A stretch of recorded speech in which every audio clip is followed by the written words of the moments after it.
There is a verse in 1 Samuel chapter 2, एक वचन है जो कि है पहला शमूएल उसके दूसरे अध्याय में, which has been a very a favorite verse of mine for a very long time. जो कि बहुत लंबे समय तक मेरा पसंदीदा वचन रहा है। It's actually a very small part of that verse. खास रूप से उस वचन में से एक छोटा सा भाग जो है 1 Samuel chapter 2,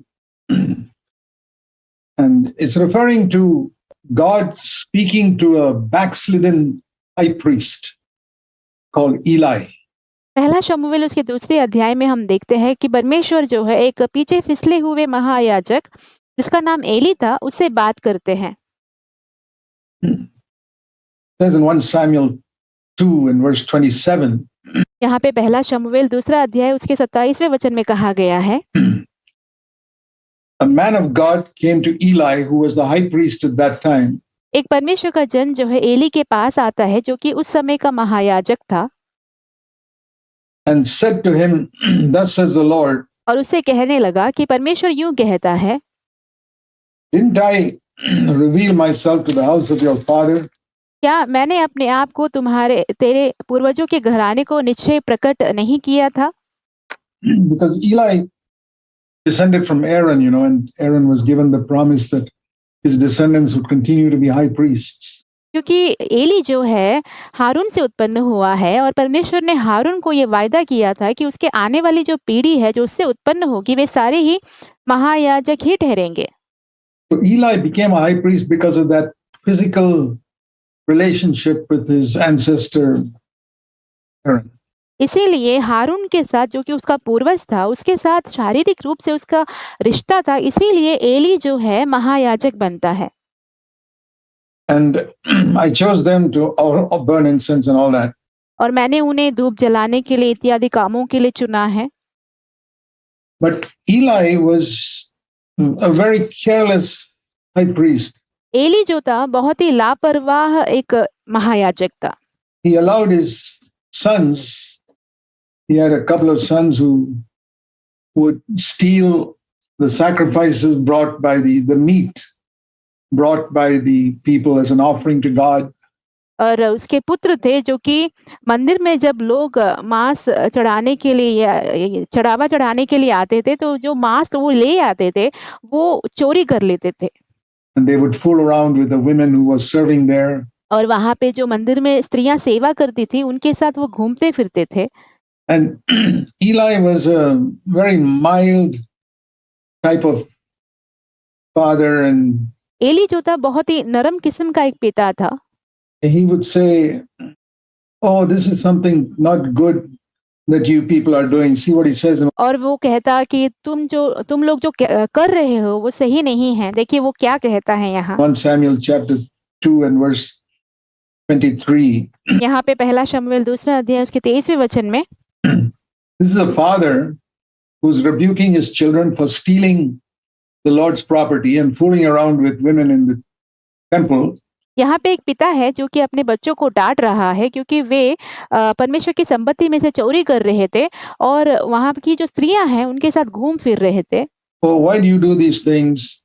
I hear, no, my sons, the report is not good, which I hear from the Lord's people, verse 24. और यहाँ पे तुम ऐसे ऐसे काम क्यों करते हो और मेरे बेटो ऐसा ना करो क्योंकि जो समाचार मेरे सुनने में आता है वो अच्छा नहीं है। वचन 24, If one man sins against another, God will mediate for him. But if a man sins against the Lord, who can intercede for him? यदि एक मनुष्य दूसरे मनुष्य का अपराध करे तब तो परमेश्वर उसका न्याय करेगा, परंतु यदि कोई मनुष्य यहोवा के विरुद्ध पाप करे तो उसके लिए कौन विनती करेगा। And he didn't say, you sons, get out of here. पर उसने ये नहीं कहा कि हे मेरे बेटो यहाँ से निकल जाओ, I'm not going to have you in my house, and I will not allow you anywhere near the temple. मैं तुम्हें अपने घर में भी नहीं रखूंगा और मंदिर के आसपास भी बिल्कुल भी आने की अनुमति नहीं दूंगा। Go and fend for yourselves. अपने आप के लिए अपने आप ही तुम मेहनत करो और अपने आप का ख्याल रखो। That's what he should have done. ऐसे ही उसे करना चाहिए था। That's what a good high priest would have done. अगर एक अच्छा महायाजक होता तो वैसा ही करता वो। But he favored his children. पर उसने अपने बच्चों पर कृपा दृष्टि दिखाई। And I've seen numerous believers in my life और मैंने अपने जीवन में ऐसे बहुत सारे विश्वासियों को देखा है who favor their children, जो अपने बच्चों पर ही कृपा दृष्टि करते हैं। numerous elders who favor their children. They don't correct them and rebuke them. और ऐसे बहुत सारे प्राचीन हैं जो अपने बच्चों पर कृपा दृष्टि करते हैं, उन्हें डाँटते नहीं हैं, उन्हें सुधारते नहीं हैं। When they do something wrong, it's a great warning. जब वो गलत करते हैं तो उन्हें डाँटते नहीं हैं, सुधारते नहीं हैं, तो बहुत बड़ी चेतावनी की बात है। Eli. Eli, And so he tells him in verse 29, इसलिए वो उनसे कहता है वाक्य 29 में, why do you kick at my sacrifice? तुम मेरे जो चढ़ावे हैं उसे रौंदते क्यों हो अपने पाँव तले? You have honored your sons, middle of verse 29, more than me. और 29वें वचन के बीच के भाग में हम देखते हैं कि वो कहता है, परमेश्वर से कहते हैं कि तूने अपने बेटों को मुझसे अधिक आदर दी है। They have honored a human being more than God. उन लोगों ने परमेश्वर से अधिक एक मनुष्य को आदर दिया। It may be your son, it may be your daughter, हो सकता है कि वो आपकी बेटी हो, आपका बेटा हो, it may be your wife, it may be your husband, someone whom you don't want to offend. वो आपका पति हो सकता है, पत्नी हो सकती है, ऐसा कोई जिसको आप नाराज नहीं करना चाहते हैं। And so honor means, what did he do? He didn't give them some sacrifice or something. He just didn't want to hurt them. आदर का मतलब क्या? ऐसा नहीं कि वो कुछ चढ़ाया हो उनको, वो सिर्फ उन्हें चोट नहीं पहुंचाना चाहता था। They were doing something completely wrong and he did not correct them. He didn't want to hurt them. उन्होंने बिल्कुल गलत किया, फिर भी वो उन्हें सुधारना नहीं चाहता था, उन्हें चोट नहीं पहुंचाना चाहता था।